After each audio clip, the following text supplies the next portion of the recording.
Pessoal, quando nós consideramos os processos obsessivos que nos assolam e as reverberações que isso traz enquanto as consequências e até mesmo, dependendo da gravidade, a irreversibilidade daquela condição, isso nos remete aos cuidados de autovigilância que nós precisamos ter e de prevenção, no sentido de sermos simples como as pombas, mas prudentes como as serpentes, para podermos, como Jesus nos traz, lidarmos com os aspectos que nós vivemos aqui enquanto interações e que podem redundar em conexões maléficas. Quando nós consideramos os aspectos da interação entre um encarnado e outro encarnado, ou entre dois desencarnados entre si, ou um desencarnado e um encarnado, isso traz algumas questões, desde uma obsessão ordinária, que poderá acontecer, como isso não vai ser trago no livro Perispírito, que tem aí um período temporário e seus efeitos podem não ser tão danoso como nos demais casos. Então, nós teríamos, nesse primeiro momento, uma sutil influenciação ou uma ostensiva influenciação. Na influenciação sutil, ela é perigosa, mas mais frequente. E suas causas não são propriamente natureza kármica, enquanto raiz no pretérito, mas os efeitos podem ser tão malignos como os que ocorrem nos demais casos. Temos aqui uma influenciação que se dá por uma ação mental persistente e discreta sobre o paciente, quase sempre à distância, e que vai minando a resistência daquele que é alcançado por essa insinuação e influenciação. Nesse sentido que, mesmo que nesse primeiro momento nós tenhamos essa insinuação abrandada, enquanto apenas uma influência que está acontecendo, mas isso vai, à medida que eu descuido, ganhando proporções maiores. Nesse sentido que, quando nós chegamos na influenciação, seja ela a sutil e também influenciação ostensiva no subsequente, vai dizer aí de um processo que já está, de alguma forma, tentando exaurir o paciente e esgotar, fibra por fibra. E nesse sentido que, quando nós estivermos experimentando um estado de espírito que tende ao derrotismo, isso perdura várias horas, sem uma causa moral ou orgânica de destaque. Aventemos a hipótese dessa influenciação espiritual sutil. Quanto mais a gente tem essa clareza daquilo que esteja acontecendo, mais os benfeitores poderão nos socorrer e, quando perceberem em nós a humildade, o passe, a prece, que é quando eles podem se aproximar e vir nos auxiliar. E nesse sentido que existem alguns outros aspectos ligados a esse estado, que vai desde indisposição por orar, pessimismo subrepetício, uma tristeza inexplicável, hiperemotividade, depressão raiando na iminência de pranto, exagero de sensibilidade e uma aptidão para condenar quem não tem culpa, participação naquilo. Nesse sentido, que é um processo fino que vai dizer de uma imperceptibilidade por parte do encarnado de que aquilo esteja acontecendo com ele. Por isso que, quando a gente fala dessa situação, ela vai poder ser tanto voluntária quanto involuntária. Quando a gente traz o aspecto voluntário, isso vai ser consciente, preparado com meticulosidade e antecedência, dias, semanas antes do assalto sorrateiro. Já na influenciação involuntária, o obsessor atua inconscientemente sobre o obsidiado. Então, ele não deseja contaminar o obsidiado, mas acaba realizando isso. E a gente tem esse recorte quando um desencarnado busca a companhia dos encarnados, que eles são caros. E pode ser levado, sem saber, a propósitos indignos de maldosas almas, que abusam do seu estado de perturbação e o usam para prejudicar aqueles encarnados que estão ali. Porque acontece que até mesmo a minha inconsciência da mal que eu possa estar sendo instrumento, de alguma forma eu estou participando disso. Nesse sentido que, se eu, mesmo sem desejar, levar um malefício para alguém, eu, pelo meu estado espiritual, psíquico, viro marionete na mão do espírito perverso que me usa para levar algum tipo de malsandade para o encarnado, isso traz a minha participação, a importante responsabilidade nisso, mesmo que atenuada. Até porque não existe uma intenção consciente da minha parte e um desejo naquela direção. Por isso que pode ir levando a disfunções perispiríticas que afeta o psiquismo, quebra o orgânico equilíbrio.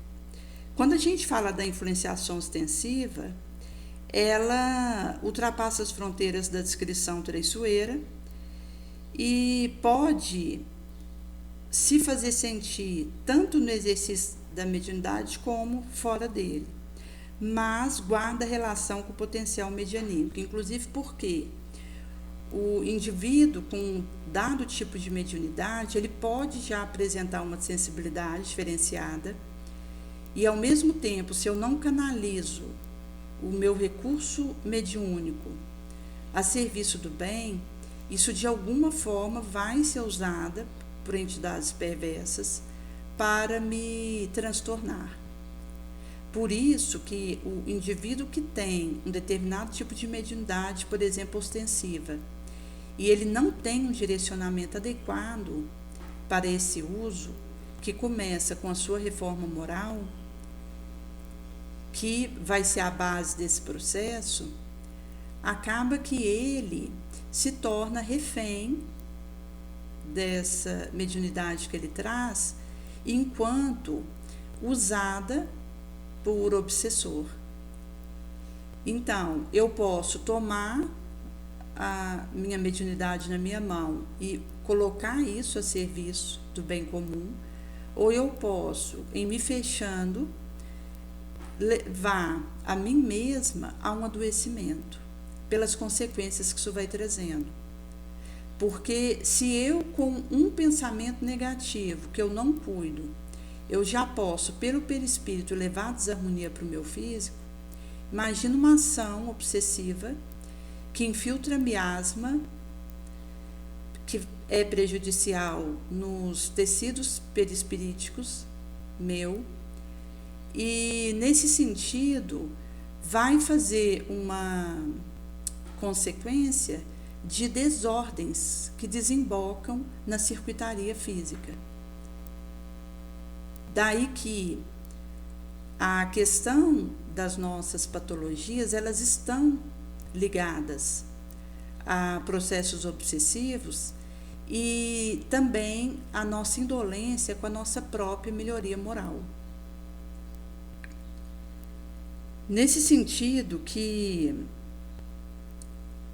no aspecto da fascinação, subjugação e obsessão simples, que é tratado por Kardec, vai dizer dessa ligação que existe com o exercício da mediunidade do indivíduo. Por isso que, quando um espírito malfazejo ele se impõe a um médium e a seu malgrado imíscue nas comunicações que ele recebe, vai acabar o impedindo de se comunicar com outro espírito, vir no lugar daquele que foi evocado. E o médium, ele percebe que se acha presa daquela situação. Então, fica mais fácil dele desvencilhar. Então, vai acontecer fora do exercício mediúnico a questão de manifestações físicas de vários porte, como aporte, poltergeist, resultantes da manipulação de ectoplasma, fornecido pelo próprio paciente. E temos também provocação de particulares efeitos sensitivos, que apresenta caráter mais subjetivo, aparecendo seja em efeitos especiais sensitivos, sensação, imagem e som, que é temporário, mas pode causar mal-estar e dor.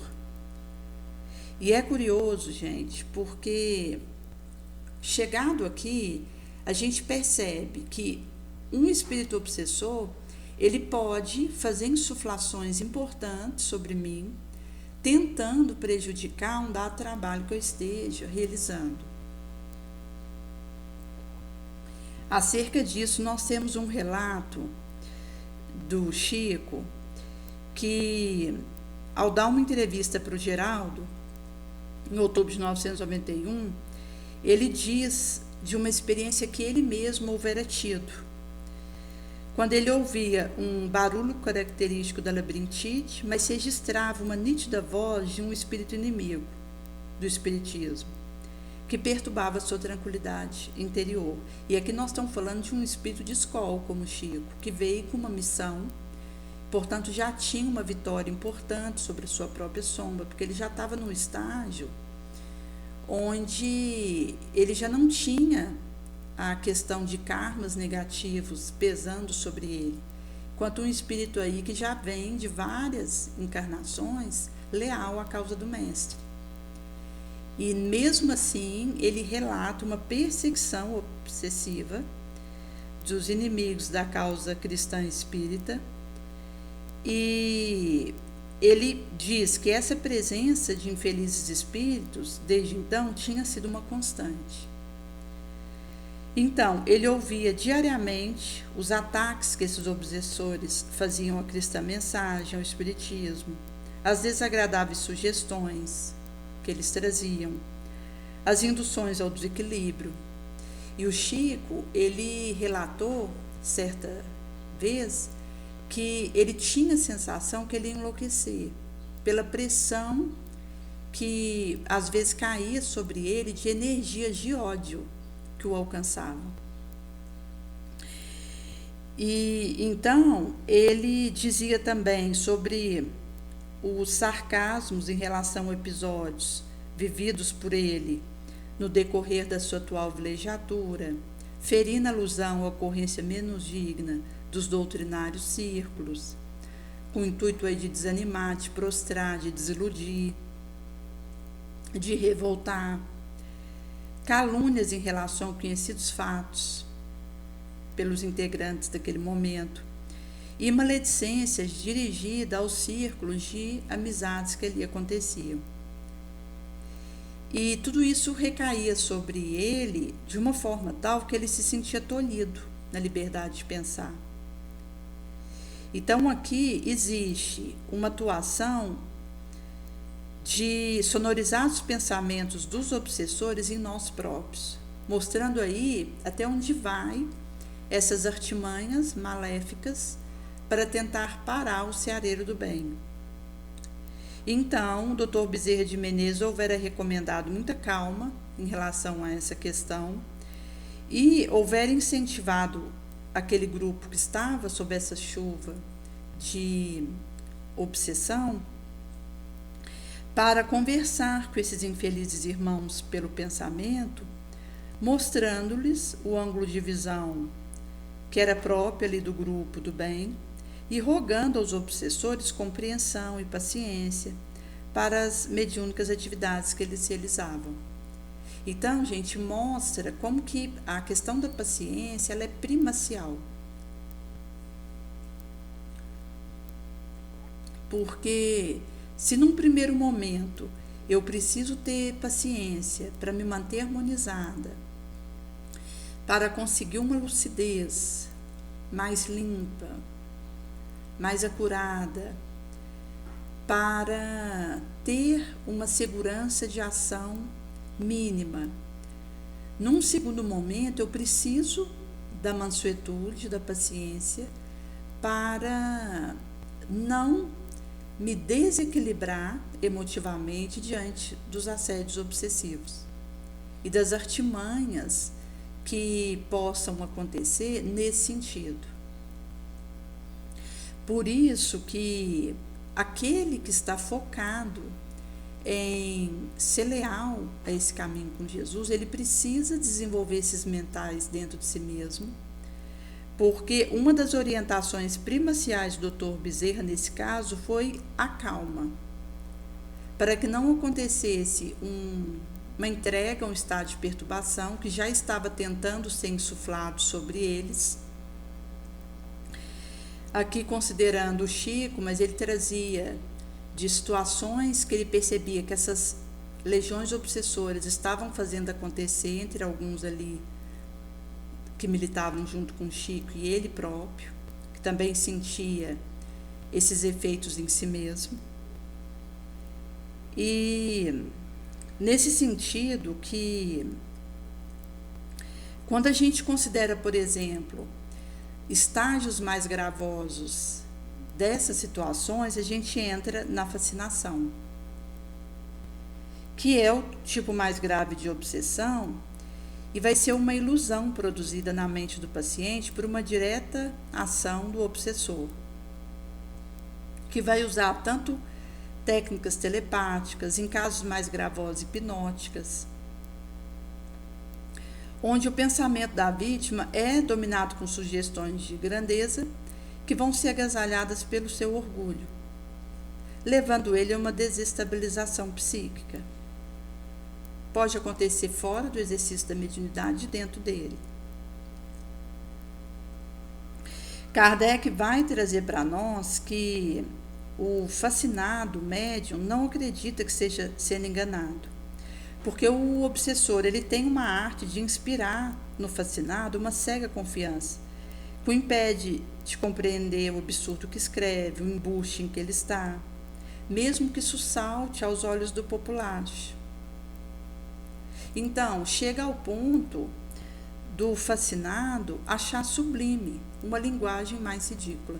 Até porque, gente, as nossas palavras dizem de quem nós somos e do estágio que nós estamos.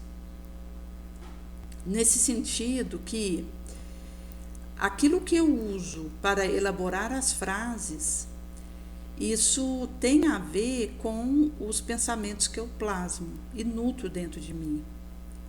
Então, uma pessoa que tem a sua razão dominada pelo obsessor, que é o estado de fascinação, ela já não tem uma capacidade de perceber o certo na sua diferenciação com o errado.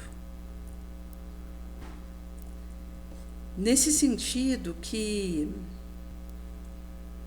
teremos aí os riscos que advirão disso, Quando, por exemplo, na fascinação na mediunidade, dela não se achar isento nem os homens de mais espírito, os mais inteligentes ou os mais instruídos sobre outros aspectos, provando que essa aberração é efeito de uma estranha causa, cuja influência eles sofrem. Nesse sentido que vai aí nos alertar como que vai piorando a situação, caso eu não levante os metais do perdão, da caridade, para que eu possa, na mudança da minha faixa interna, sintonizar com um benfeitor que tem interesse em me ajudar. Porque seja na faixa ruim que eu sintonize, sempre vai ter um espírito mais perverso para sintonizar comigo. E que deseja me levar para o ridículo, para o fantasioso. Quando a gente fala, por exemplo, da obsessão noctípica, é a que vai se manifestar no estado de sono, ganhando representação onírica. O indivíduo pode trazer uma lembrança, mesmo que fugidia, do que ele viveu no desdobramento de sono ou não. E nesse sentido que essa obsessão noctípica resulta em ligações do paciente com seus afins que ainda estão mergulhados em desequilíbrios sexuais, morais. Também tem a ver com perseguição de espirituais inimigos, vítimas desse paciente, do pretérito ou mesmo da atual vida. Como no caso do aborto, que inclusive o indivíduo que tenha vindo a praticar ou participar disso de alguma forma, ele pode experimentar uma ação obsessora sobre ele, que inclusive pode levar ao impingimento de pânico, como uma moça relatava de um aborto que ela houvera cometido, e desde então ela tinha uma impressão de ter um espírito tentando enforcá-la.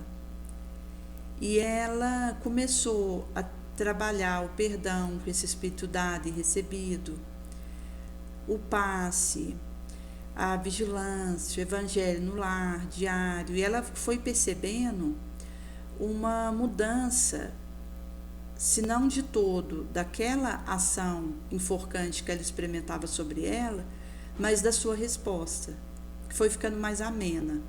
Enquanto que antes ela entrava em pânico logo, com aquela sensação de estar sendo asfixiada, com o tempo ela já não tinha aquelas crises de pânico como ela tinha antes, como ela ficava menos tempo naquele estado de pânico e voltava mais rápido à lucidez, à tranquilidade. Quando a gente fala da obsessão simbiótica, isso vai dizer de uma recíproca dependência dos espíritos envolvidos, que está no regime de troca. E nesse sentido que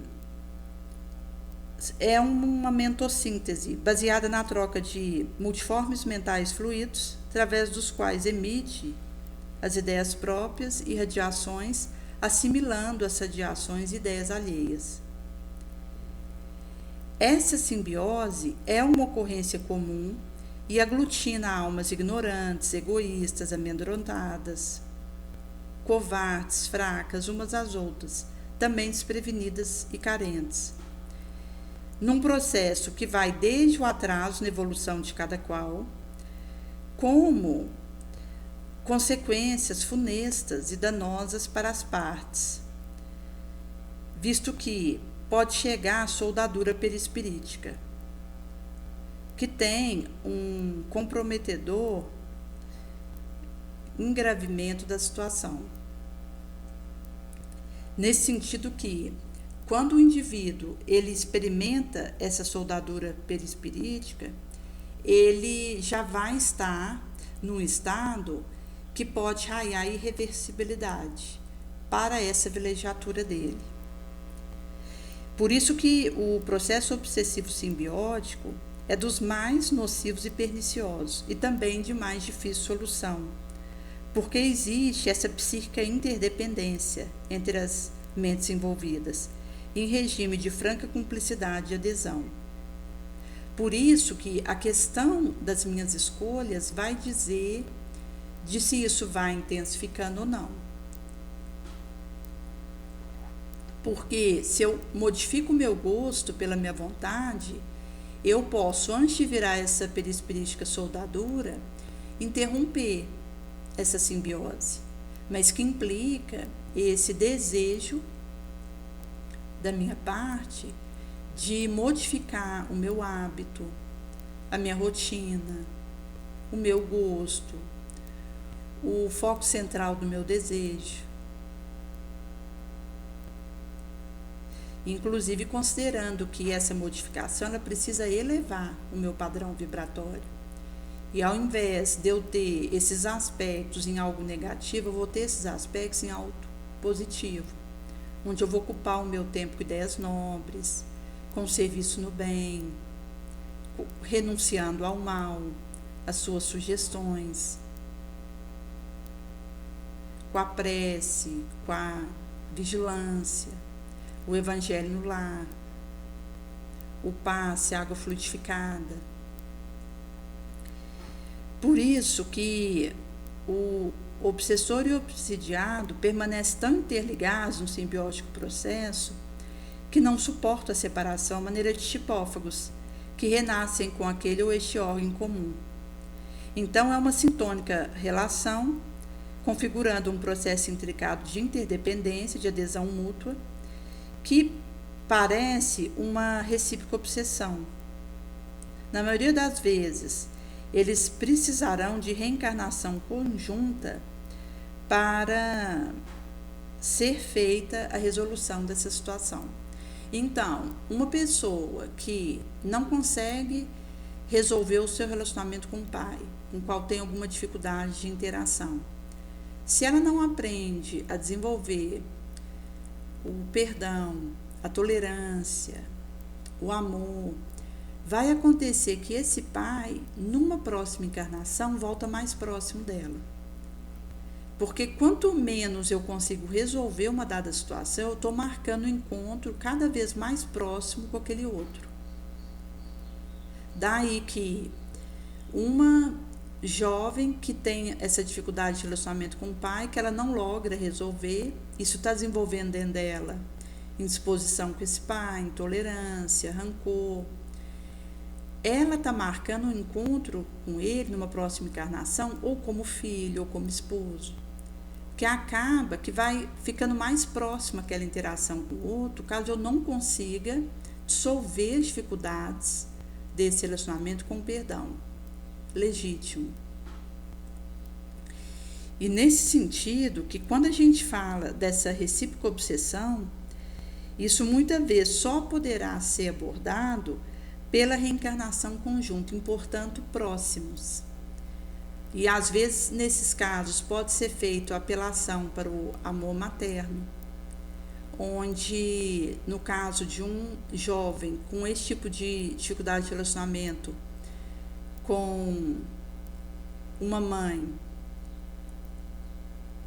pode ser que, numa próxima encarnação, esse jovem venha a receber essa mãe como uma filha ou uma esposa, ou no caso dessa jovem, com esse pai, é apelado para o amor materno, onde ela vai acolher ele nos braços como mãe, porque são feitas tentativas com determinados tipos de apelações para tentar dissolver o ódio, a obsessão recíproca que tenha se instalado ali.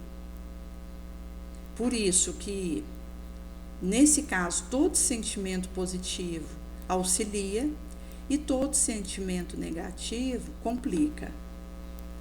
Quando a gente fala da obsessão parasitária, que é o vampirismo, nós temos aí a questão da absorção de vitalidade de enfermas almas que se aproveitam de condições parasitogênicas que as qualidades morais dos invigilantes propiciam para justapor-se aos seus perispíritos, sugando a energia do obsedado, alterando o equilíbrio fisiológico e mental via infestação com seus miasmas.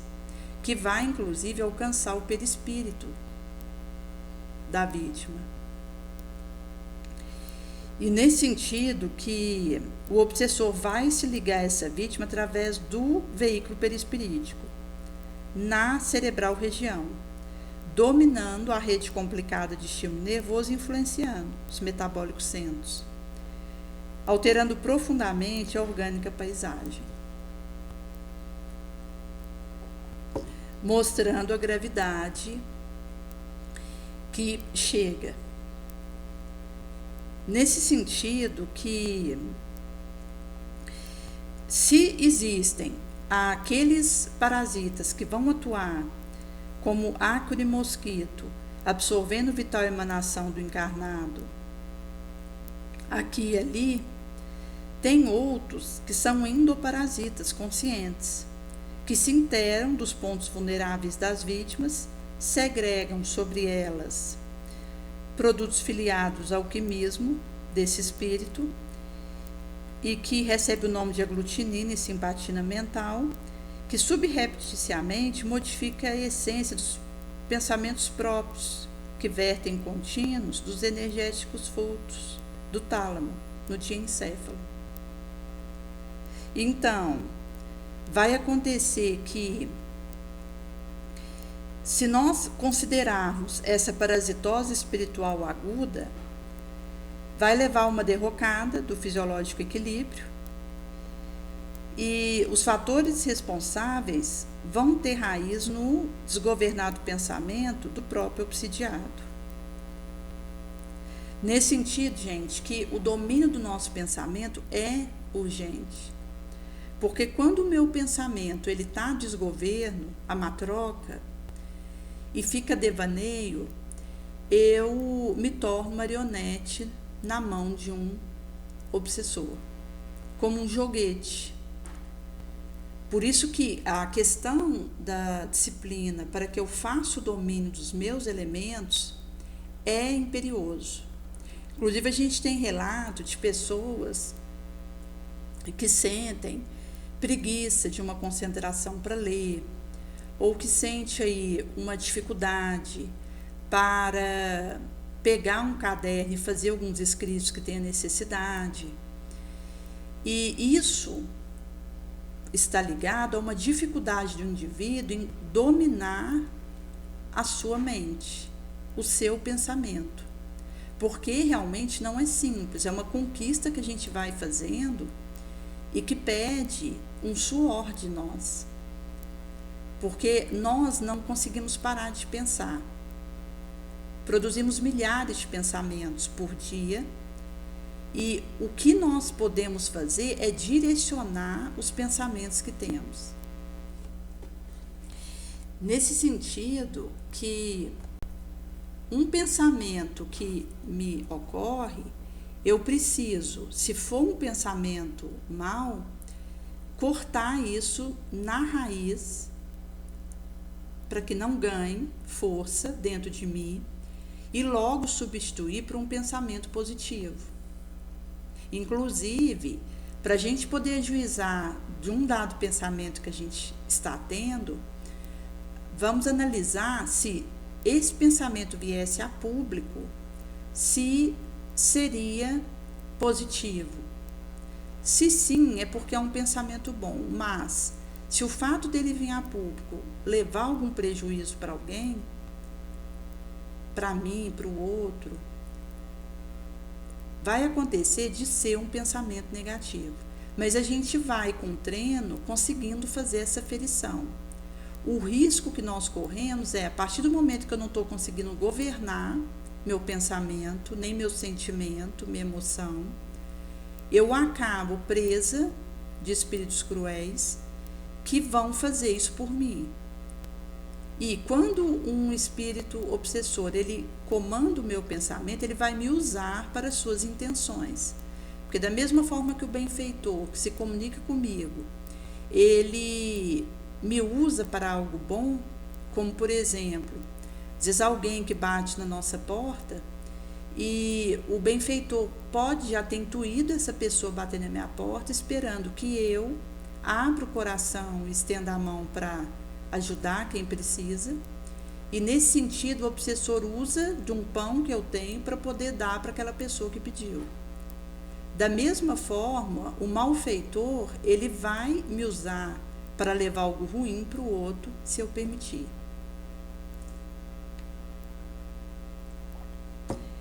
Nesse sentido que isso vai trazer para nós dessa justaposição a aura de quem oferece passividade, sugando a sua energia, senhoreando motoras zonas e sensórias, inclusive os centros cerebrais, onde nós conservamos nossas conquistas de sensibilidade, linguagem, percepção, memória, em que o obsessor ele vai dominar a vítima de maneira do artista que controla as teclas de um piano, criando no corpóreo instrumento dos obsessos fantasmas doenças de todo porte, que vão se alongando, operando degenerência dos orgânicos tecidos e estabelecendo um império de reais moléstias, que persiste até o desencarne. Então, essa degenerescência, ela vai dizer de estados anômalos em que eu estou, e que, inclusive, gente, as calúnias, as fofocas e os rancores fazem danificar essa nossa circuitaria cerebral em determinadas áreas e também relacionada à nossa memória, que já não atende aquilo que o bem precisaria. Então, nós teremos aí, nesses quadros de imaginárias enfermidades, com virtuais possibilidades de manifestar, concretizar os catalogados sintomas na patogenia comum, da simples neurastenia à complexa loucura e do gástrico distúrbio à raríssima afemia, que Broca houver estudado. Nesse sentido que o vampirismo se transforma na planetária endemia que cresce e se alastra, mais rápida que o tempo, como disse Herculano Pires. Por isso que o conhecimento, a instrução e a caridade vai favorecer a ajuda espiritual das protetoras entidades do planeta. Quando a gente fala da subjugação, a gente já tem um processo mais avançado de obsessão. Vai se apresentar aí como uma constrição severa psiconervosa, como agudo vampirismo ou possessão. No caso dessa constrição psiconervosa, o paciente é levado a um absurdo e estranho comportamento físico e mental que não corresponde à sua maneira de ser. O espírito que vai atuar sobre o centro cerebral e coronário da vítima subjuga seu pensamento, provoca, mediante a ação sobre outros centros perispiríticos, que têm relação com nervosos plexos específicos, reações que podem envolver tipos diversos de atividade motora ou física possura. Por isso, gente, que nós vamos ter aí, segundo o codificador, a subjugação moral e a subjugação corporal. Na primeira, o indivíduo está privado do seu senso crítico e é constrangido a tomar resolução absurda, comprometedora. Na segunda, o obsessor vai atuar sobre órgãos materiais e provoca involuntário movimento. Então, o obsedado pratica incontrolavelmente atos ridículos ou toma posturas lamentáveis. Por isso que é uma situação que compromete a moral da vítima. E nesse sentido que teremos aí uma justaposição perispirítica e os efeitos telepáticos e magnésicos ou hipnóticos aparecem bem visíveis e vão persistir por um bom tempo, se ausentes as providências espirituais necessárias. Quando a gente fala do vampirismo agudo, é o espiritual parasitismo, que tem desse vampirismo sua expressão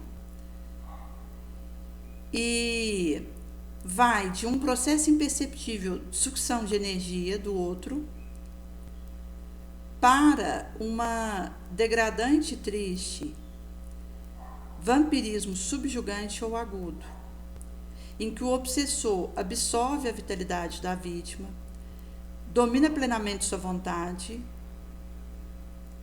mesmo que possa ter uma adesão do paciente numa espécie de vampirismo consentido, em processo símile ao simbiótico, mas um quadro obsessivo avassalador. Quando a gente entra na possessão, comparece a mais funesta forma de obsessão, porque nós teremos aí um jungimento por espiritual afinidade ao perispírito da vítima, dominando as suas funções. E também neutraliza a sua vontade para absorver melhor seus recursos vitais. Porque se a vontade do obsedado é neutralizada, o obsessor ele vai absorver com mais facilidade os recursos que ele deseja da vítima. E nesse sentido que isso vai destrambelhando a circuitaria da vítima, levando a consequências irreversíveis. Nesse sentido que nós teremos aí esse estado que vai ter uma temporalidade, porque um espírito desencarnado não pode definitivamente tomar o lugar de encarnado, porque a união molecular do perispírito do corpo só opera no momento da concepção. Por isso que nós temos aí um alto grau de constrangimento, enquanto um topo que pode ser imposto ao obsidiado.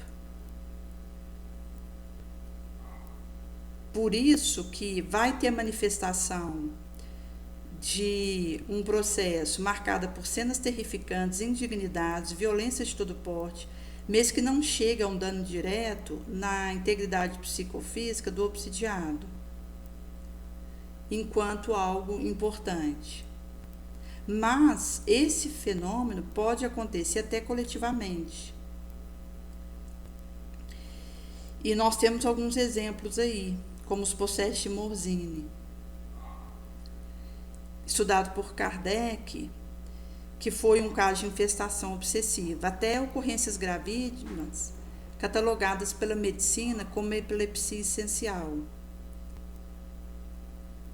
que são situações de completa possessão, com os casos mais graves obsessivos. Mas aqui vai acontecer que, dependendo do que será desembocado a partir disso, gera, devido às desequilibradas mentes presas às teias de recíproco ódio, processo doloroso marcado pelo bombardeio de magnéticas emissões de natureza tóxica por parte do perseguidor. Isso vai afetar toda uma circuitaria, provocando transformações estranhas nos neurônios e inibindo o aparelho encefálico delicado, desorganiza centros de fala e memória, perturba vias do equilíbrio, destrambelha a tensão muscular. E então determina as convulsões, no qual o organismo físico prostra vencido, como repentinamente a matroca de uma embarcação. As lesões perispiríticas de mais alta gravidade só vão ter efetiva solução com a terapia que leva em conta o espírito. Nesse sentido que precisamos remontar a origem das perturbações, não simplesmente a golpes verbalísticos, mas socorrendo os doentes com a força do amor e da fraternidade, para que o outro tenha força de se modificar e possa reajustar a própria força. Porque é pelo amor que essa vítima vai desenvolvendo forças para a modificação moral que precisa realizar em si mesma. Então, à medida que ela recebe amor, que ela se sente amada, acolhida, ajudada, ela terá recursos para fazer essa modificação dos seus pensamentos, dos seus gostos.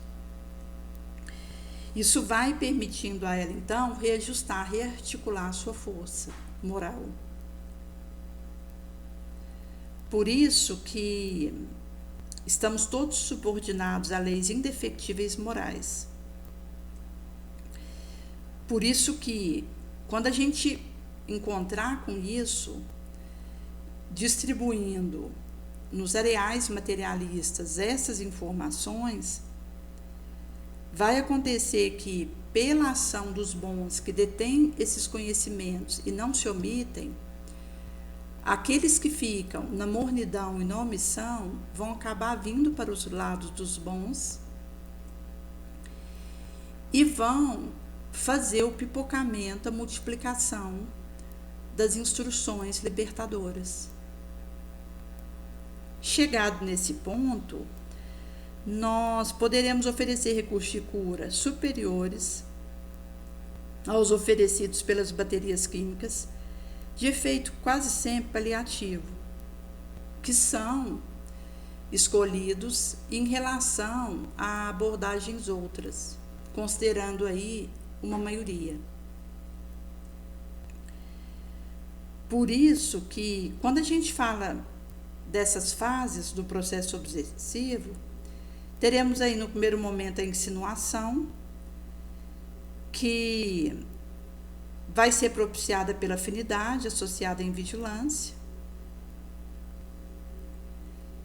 E nesse sentido que teremos aí esse destruidor incêndio que vai começar com a primeira labareda, atendida mal.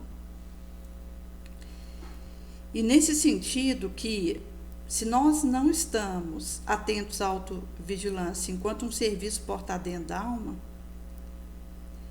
teremos aí essa desprevenção que vai na contramão dos prepostos de Jesus, que nos traz vigiar e orar, e aí vai cair no assédio, que é um estado um pouco mais gravoso.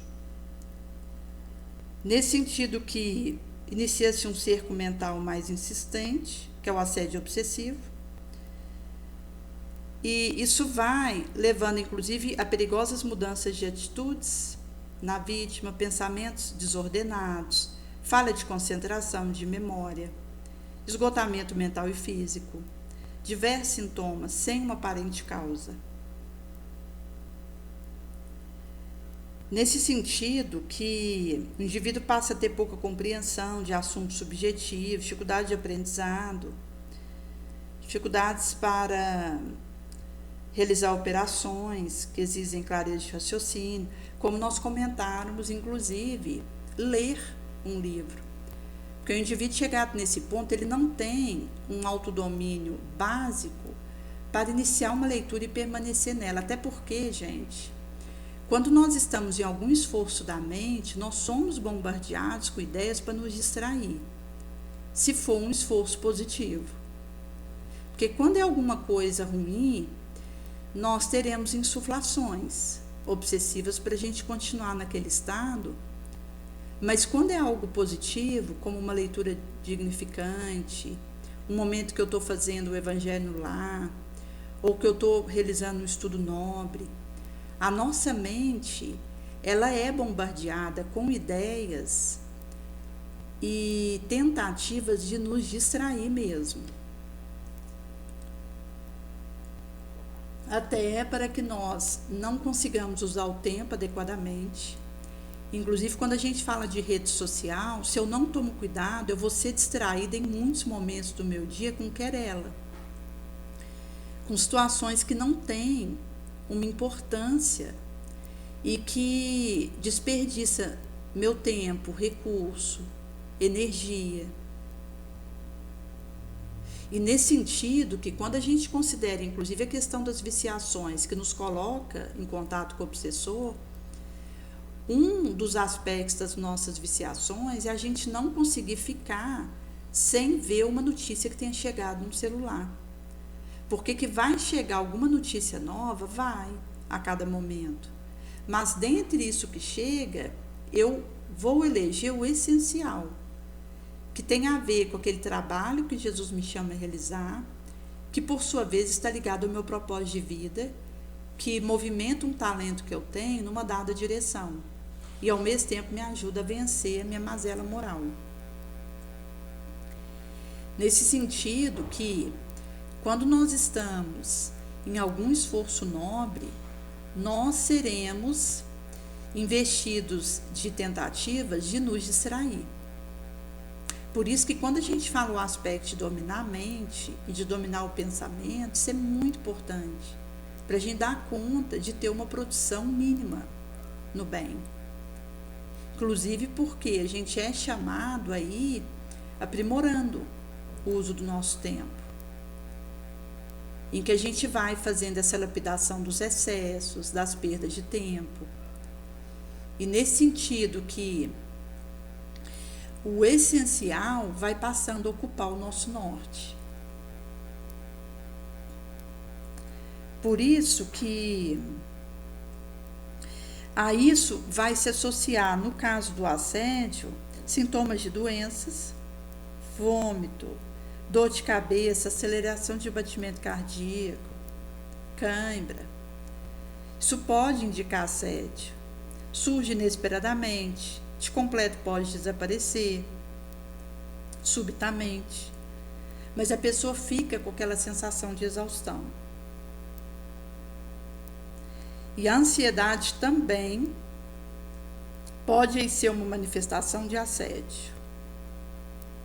Quando o indivíduo, ele tem de súbito uma ansiedade muito forte, como quando ela sai de onde ela está e acaba indo para um outro local sem um objetivo definido. Então, se o indivíduo ele fica ansioso para sair de uma mesa de trabalho em que ele está, achando que não tem nada para fazer ali, e depois que ele sai, ele volta e não recorda o que ele fez, onde foi, e fica confuso e cansado. Então, é uma desestabilização das perispíricas funções, perturba o comando do centro cerebral e coronário, principalmente sob a deleteriação de agentes obsessores. Por isso, gente, que vai chegar aí a não ter condição de raciocinar com clareza e sofrer até mais que o obsidiado, quando o algoz ele está enlouquecido pela dor, pelo sofrimento e pela angústia. Nesse caso, o obsessor ele tem uma ação desordenada e refletida.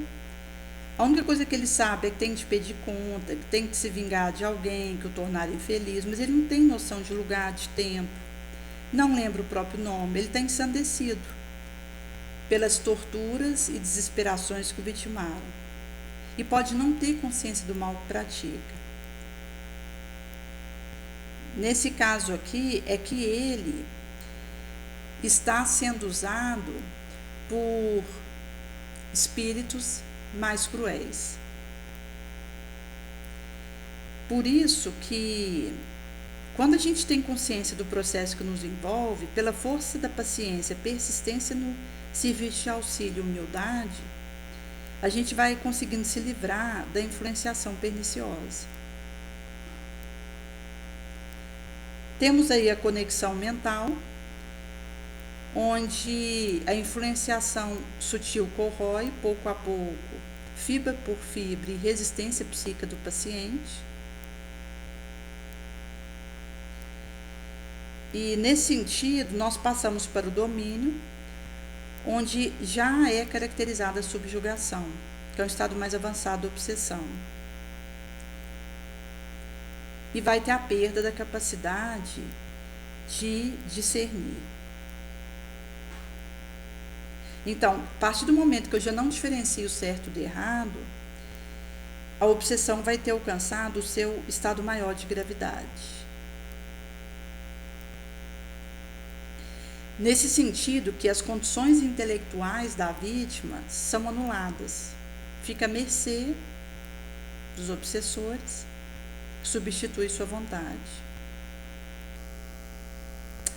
E aqui, gente, nós temos um obsidiado lutando contra as estranhas ideias que lhe são sugeridas, e aqui diz alguma esperança de reversão rápida no quadro obsessivo que se desenha. Mas se ele incorpora de modo passivo aquelas ideias estranhas, isso se torna preocupante e não há uma previsão de melhora. E nós temos relatos na coleção A Vida no Mundo Espiritual em que é trago casos de um dado obsedado que resistiu heroicamente, lutou contra as ideias estranhas e a ação obsessora na sua direção, se tornando médico de si mesmo, como tem o caso de uma jovem que, mesmo sob uma ação soez sobre ela, lutava heroicamente para se manter equilibrada. E nesse sentido que ela foi logrando o domínio dos próprios pensamentos e a manutenção disso numa faixa mais elevada. Então, isso facilitou o processo da cura na direção dela. Agora, se eu me entrego àquelas estranhas ideias, aqueles sinistros que os obsessores derramam em cima de mim, e não luto para me manter numa faixa nobre, isso vai acabar que vai me levar a ser arrolada pelo obsessor, arrastada, e eu posso até divisar o momento que eu vou, mas eu já não sei quando vou voltar. Até porque nós estamos falando aqui de situações que podem se tornar tão complexas que somente uma nova encarnação conjunta com aquele obsessor, entre o algoz e a vítima, para tentar uma resolução daquela situação que se instala. Por isso que nós temos que atacar nas nascentes do nosso coração, os pensamentos que nós nutrimos, termos essa autoobservação com o nosso processo, olharmos com tranquilidade para as nossas dificuldades, para as nossas quedas, porque a gente pega e consegue corrigir, porque se eu me constranjo e me revolto com as minhas quedas, eu não vou conseguir resolver aquilo. Agora, se eu tenho essa tranquilidade, esse amor próprio, de olhar para mim, para as minhas deslizes e falhas, eu vou conseguir me conduzir para as soluções disso. Então, eu já vou cortando na raiz aquelas insinuações maléficas e, ao mesmo tempo, eu vou conseguindo me manter harmonizada dentro de mim. Por isso que o uso que eu fizer do meu livre-arbítrio, quando eu repudio uma causa perturbadora, pode ser inútil ou eficaz, conforme a natureza do meu sentimento. Se o meu sentimento é bom, se eu me demoro nisso, a minha resistência vai rechaçar os ataques do inimigo. Agora, se o meu sentimento é mau, se o meu pensamento é inferior, serão ventos que vão auxiliar as correntes inimigas, porque cada qual vai formar sua moral atmosfera, dentro da qual só poderá penetrar o espírito de natureza mesma, que são os únicos que a podem respirar, enquanto similitude, sintonia. Nesse sentido que nós teremos aí, enquanto efeitos da obsessão, tanto os efeitos psicológicos, desde desânimos, suscetibilidade exagerada, agressividade, problemas de percepção,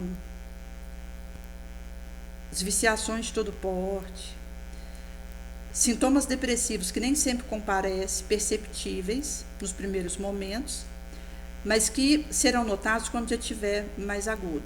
Por isso que a gente tem que ter cuidado e acompanhar o nosso processo, para quando tiver alguma percepção da instalação dessa situação, mesmo que fugidia, a gente já resolve.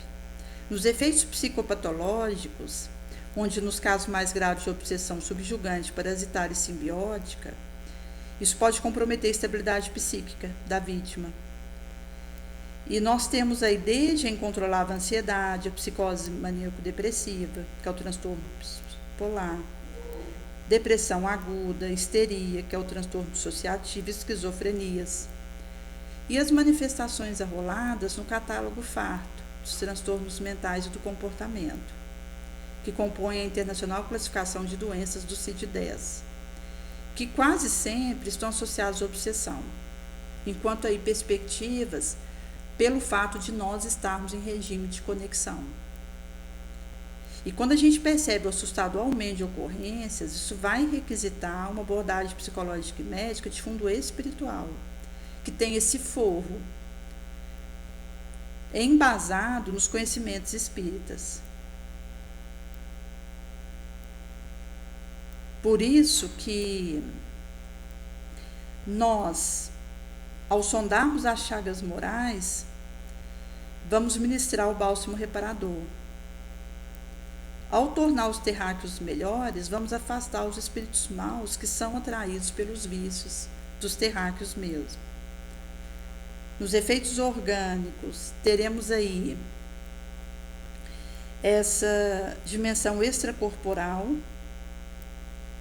visto que nós temos uma totalidade psicofísica, mas o psiquismo, embora sustente o edifício celular, vibra.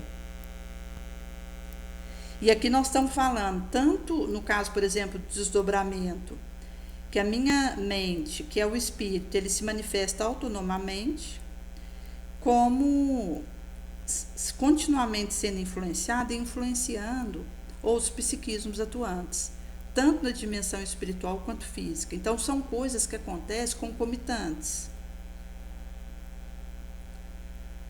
Nesse sentido que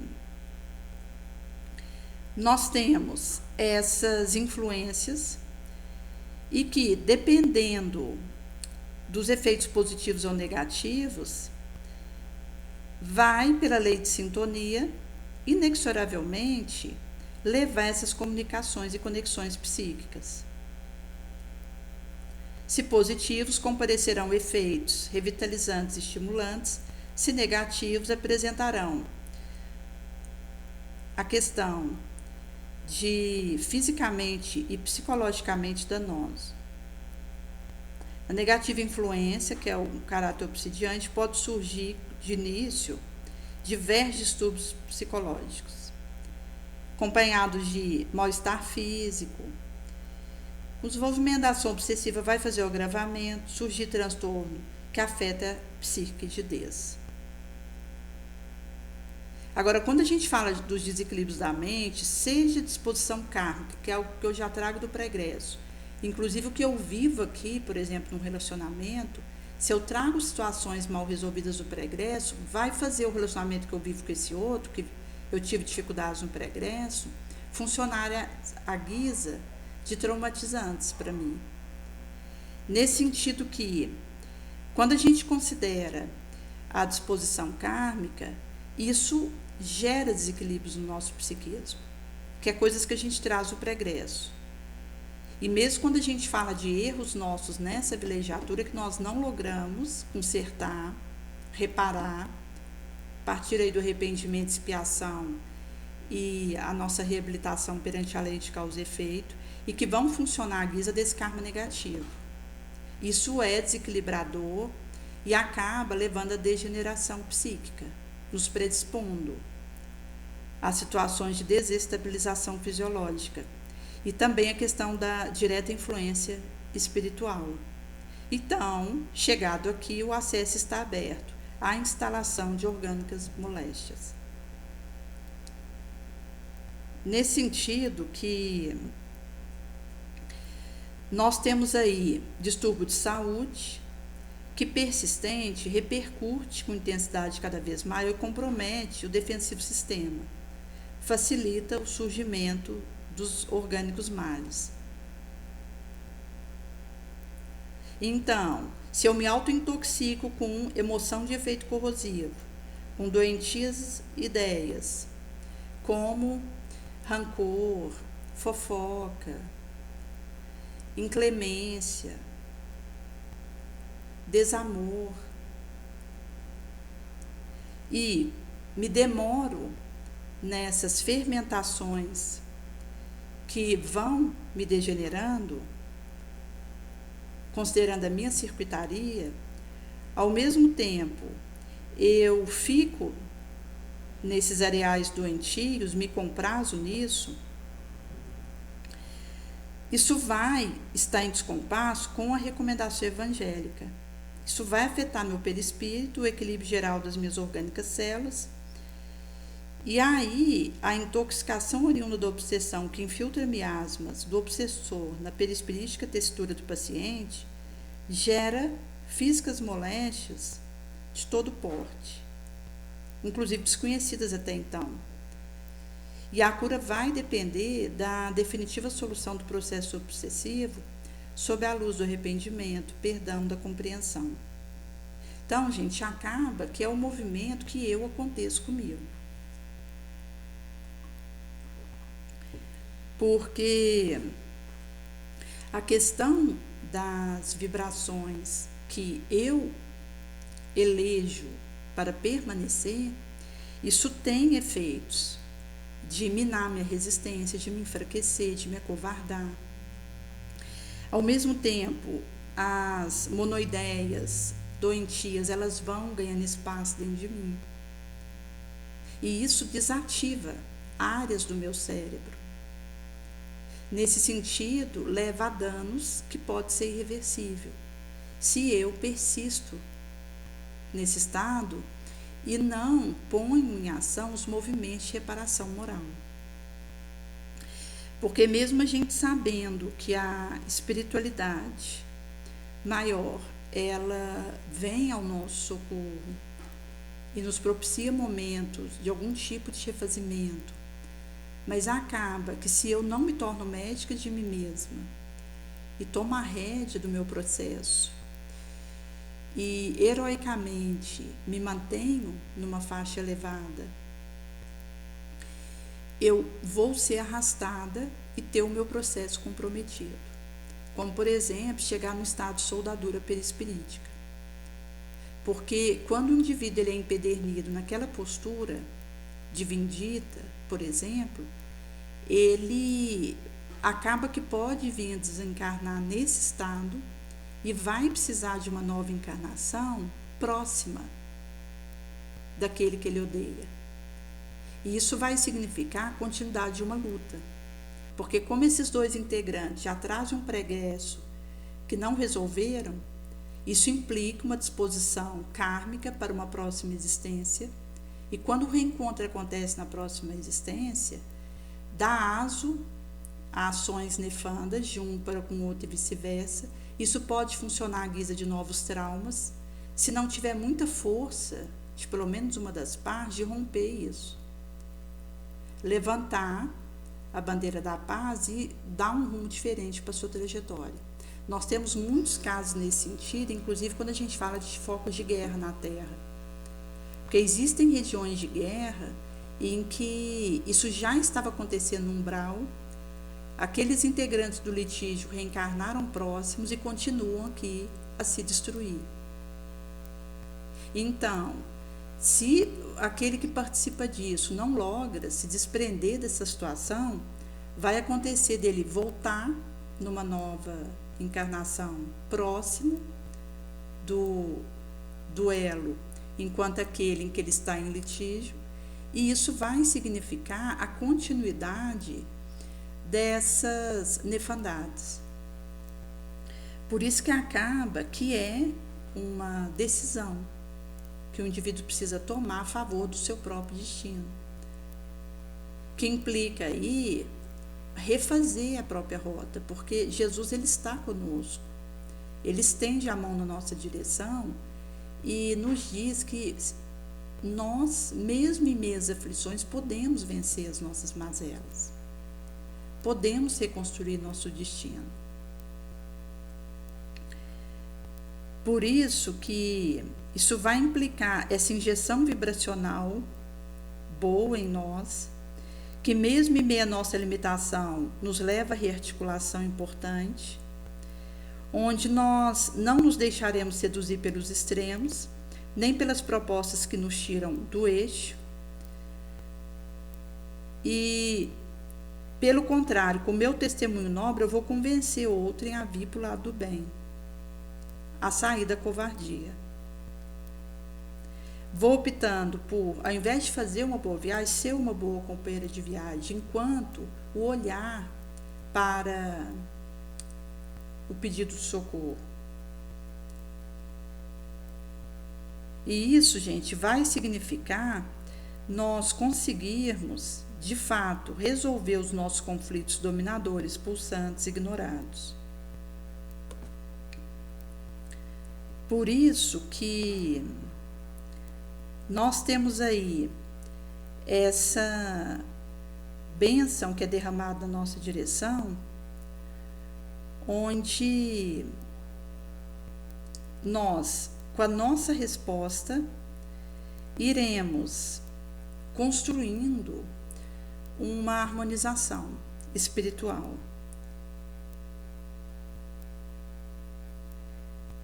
Nesse sentido que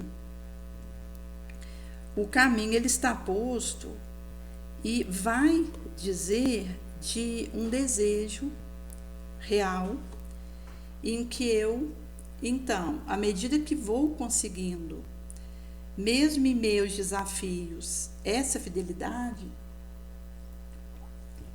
Consul não vai ser trago em opinião espírita, em que nós vamos percebendo que as nossas indagações precisam ser analisadas e melhoradas, porque tem preguiça mascarada de dúvida. Nesse sentido que, quando nós cobrimos confiança e alegria aos companheiros da jornada, funcionando como irradiante agente de renovadora fé e estímulo nobre, no geral amparo aos ceareiros do bem. Quando percebemos melhoria incontestáveis dos ambientes domésticos e sociais nos quais transitamos, em cuja renovação percebemos o benefício pelo nosso trabalho enquanto uma ação do Cristo na nossa direção, um retorno de reconforto e regozijo dos melhorados enfermos ou recuperados, que sabemos não ser de nós, mas que promando do Cristo, claras manifestas vantagens espirituais que manicamente aurimos e sabemos que não é da nossa autoria. E também vai dizer do nosso índice de lucidez mental elevando.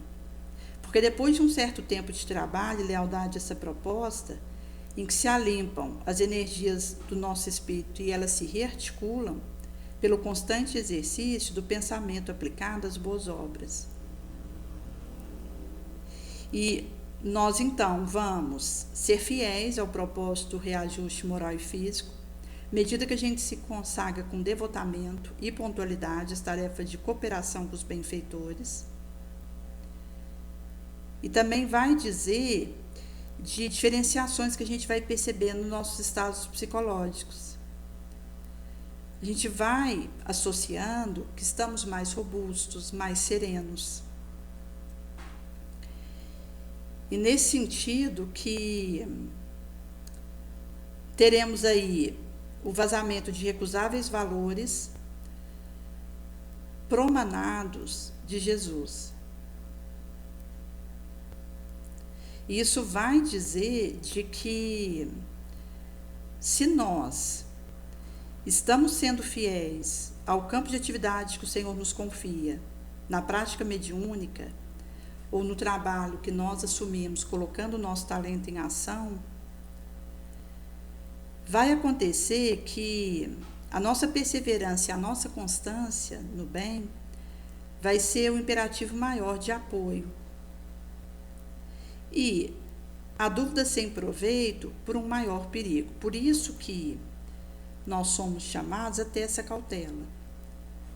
Porque se eu fiz a análise e coloquei o crivo pedi para Jesus me orientar, fiz as associações daquilo que está sendo realizado e tive a confirmação. Inclusive, quando a gente analisa se todos estivessem fazendo o que eu estou fazendo, seria bom. Outra pessoa no meu lugar fazendo o que eu fiz, seria positivo. Jesus me assistindo, ele aprovaria a minha ação. Então, se a gente vai passando nessas perguntas e percebendo que está sendo positivo nossa ação e que nós estamos no nosso propósito de vida, na nossa destinação, e que estamos fazendo essas fermentações, isso vai significar um aval elevado na nossa direção. Então, essa segurança, essa tranquilidade, isso vai dizer de uma obediência. Porque quando nós temos esse coração que vigia e ora para não entrar em tentação, porque como Jesus disse, a carne é fraca e na verdade o espírito está pronto, nós perceberemos que mesmo o nosso espírito vigilante, em oração, a nossa carne continua fraca. Nós estamos na matéria, encarnados num orbe de prova e expiação, mas onde eu já posso começar a viver a regeneração por estar dentro da alma. E que se expressará pelos frutos que eu estiver produzindo. Nesse sentido que seja uma tristeza, ou que isso chegue em depressão, ou mesmo de distimia, porque a tristeza vem e passa se eu não der guarida. A depressão eu posso superar, mas pode ser necessária, além da espiritualidade e utilidade, uma profissional ajuda. A distimia é uma profunda tristeza desde a mais tenra infância, onde o próprio destino que ele não consegue dar a causa por vir de experiências pregressas, e podem sinergizar experiências vividas em atuais encontros.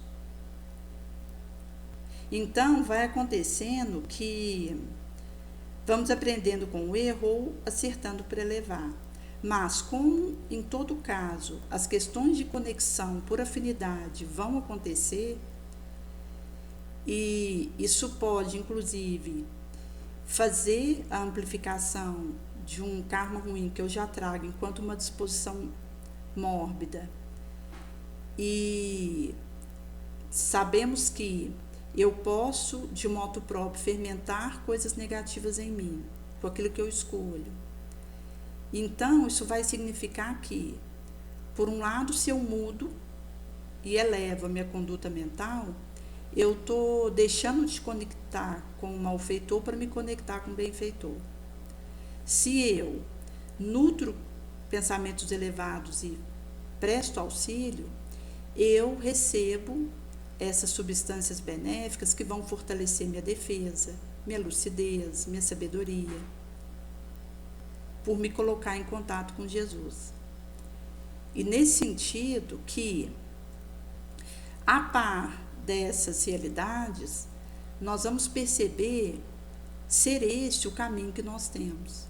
Porque daí, nessas experiências que a gente tiver, por mais desafiadoras, a gente vai, a partir dessa transformação moral, conseguindo, então, construir conexões saudáveis, onde é feito essa ligação de amparo com o benfeitor, e ao mesmo tempo a gente vai conseguindo elevar o nosso tônus mental. Nesse sentido que, seja na dificuldade que nós estejamos experimentando, e mesmo eu percebendo que trago uma disposição kármica difícil, e que tenho dificuldade, pela natureza dos meus gostos, de elevar meu padrão vibratório, se eu desejar, eu consigo. Pela minha vontade, erguida à vontade máxima, eu consigo ir fazendo a modificação dos meus pensamentos. Eu vou melhorando isso. E então, a partir daí, eu vou percebendo que, mesmo que pareça insolúvel, uma obsessão enquanto uma ação que eu percebo na minha direção. Se eu sustentar a mudança de gosto, elevação de hábitos e substituir os meus sentimentos inferiores por sentimentos superiores, quais a caridade, a compaixão, a bondade, a gentileza, renúncia, isso vai significando uma libertação que eu vou experimentando gole a gole. Então, a partir disso vai sendo possível ir me recuperando espiritualmente, psiquicamente, perispiritualmente e organicamente. E nesse sentido, a gente vai então na direção de, com as obras boas que a gente passar a realizar a partir daqui, ou mesmo intensificar, e irmos dissolvendo com esse karma positivo que a gente está construindo pelas boas obras que estamos realizando, os karmas negativos. Porque o bem que eu faço, ele vai dissolvendo o mal que eu trago até aqui. A caridade, ela cobre a multidão dos meus erros. E nesse sentido que o útil que eu realizo aqui é meu advogado em toda parte, em todo lugar, em todo ar. Por isso que nunca é tarde para a gente desejar mudar e fazer essa modificação. E uma das coisas que vão nos ajudando é sermos úteis. Porque mesmo a gente sabendo que um determinado adoecimento físico pode funcionar como um mata-borrão, aspirando a impureza do espírito e corrigindo deformação perispiritual pelo comportamento inadequado em vida passada, a impureza do espírito ela vai continuar procurando uma válvula de escape, que pode se manifestar, por exemplo, como uma metástase ou um outro adoecimento grave. Mas o bem que eu faço hoje vai anular o mal de ontem, um karma negativo se dissolve sob os efeitos do karma positivo, em que a gente vai ajustando, calibrando e lubrificando. Então, o nobre que eu distribuo advoga nossas causas perdidas perante os tribunais do além, pedindo que o martelo do nosso karma caia inteiramente sobre nossa cabeça. E isso, gente, vai significar, chegado nesse ponto, uma bênção que nos alcançará, onde nós vamos conseguindo assumir o nosso dever, ser fiel a ele, e ele vai irradiando e crescendo sobre a forma mais elevada em cada uma das superiores etapas da humanidade. E vão refletindo as virtudes do Eterno, que não aceita o imperfeito esboço, porque quer que a beleza da sua obra resplandeça perante ele mesmo. Por isso que vai ser para nós o mais belo laural da razão, da inteligência. E nesse sentido que é a proposta a nos encontrar. Visto que consta não vai ser trago no Evangelho segundo o Espiritismo, é uma experiência em que a gente vai percebendo que se eu tiver resiliência, humildade para lidar até mesmo com os meus adoecimentos orgânicos, isso vai sendo usado para que eu vá purificando e elevando o meu espírito. Nesse sentido que, mesmo sob efeito obsessivo que tenha me levado a um adoecimento, se eu mudo o meu gosto, modifico o meu padrão vibratório e com longanimidade, resistência, boa vontade, eu recebo as expiações que vivo, as provas. Eu vou usando isso para me purificar, para me burilar. E, portanto, vai significar, para mim, uma reforma moral. Nesse sentido que, tanto quando a gente considera a disposição kármica que isso realiza em nós, se me encontra desejosa de melhorar eu vou conseguir usar isso para realizar a minha melhora. Quando eu falo, inclusive, das minhas disposições interiores, chegado nesse ponto é porque eu já estou conseguindo ir ao encontro disso. Nesse sentido que nunca é tarde para a gente fazer essa rota. Aproveitemos enquanto nós estamos encarnados. Porque existem espíritos mais evoluídos que a gente que abriu mão de encarnar para que a gente tivesse essa oportunidade. Quando a gente considera algum espírito que teria 20% de chance de sair vitorioso de uma encarnação na Terra, ou 10%, 2%, está sendo dada essas oportunidades pela transição planetária. Então, por isso que a gente percebe tantos abusos. Mas, quando a gente considera que alguém mais evoluído deixa de vir para que eu possa vir, esperando que eu vou aproveitar esse estado, enquanto os anos que eu vou estar encarnada, isso vai significar que não importa as limitações que eu percebo em mim, aquilo que eu trago de vidas pregressas, as obsessões que eu pressinta, que me espreitam, e os encontros difíceis que eu tenha batido de frente aqui e percebido diante de mim, ou mesmo aquilo que eu perceba de empréstimos e de experiências que me desafiam e que me testam.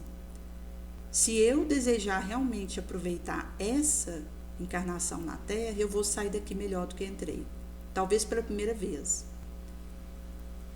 E nesse sentido que, à medida que a gente na Terra, convivendo com espíritos mais evoluídos que a gente e menos evoluídos, porque a gente precisa da convivência com o diferente para as nossas burilações espirituais. Isso vai significar que, para aquele que deseja encarnar e que precise, é aberta essa porta para ele, na Terra. Mas pode ser que um espírito no astral, ele não deseje encarnar para, enquanto considerando fazer o bem, mas ele esteja, na verdade, desejando encarnar para continuar na materialidade, nas ações maléficas, porque ele ainda está muito ligado à matéria, por isso que ele age no mundo como se fosse encarnado, tentando prejudicar quem está encarnado. Por isso que aquele desencarnado que quer encarnar para prejudicar, pode ser que isso não seja dado a ele, ele fica desencarnado, então, revoltado, ele tenta prejudicar o tanto que ele pode, como se ele tivesse encarnado. Por outro lado, o espírito superior pode abrir mão de encarnar para dar a chance para alguém que ele vê que precisa dessa experiência aqui, que tem uma chance de sair vitorioso dessa experiência. E então vai significar para nós, em todo caso, que aquele que está encarnado aqui, desperto para os seus deveres morais, vamos em busca, quanto antes. Porque embora a gente não possa voltar atrás e fazer um novo começo, qualquer um pode começar agora e fazer um novo fim, como dizia o Chico.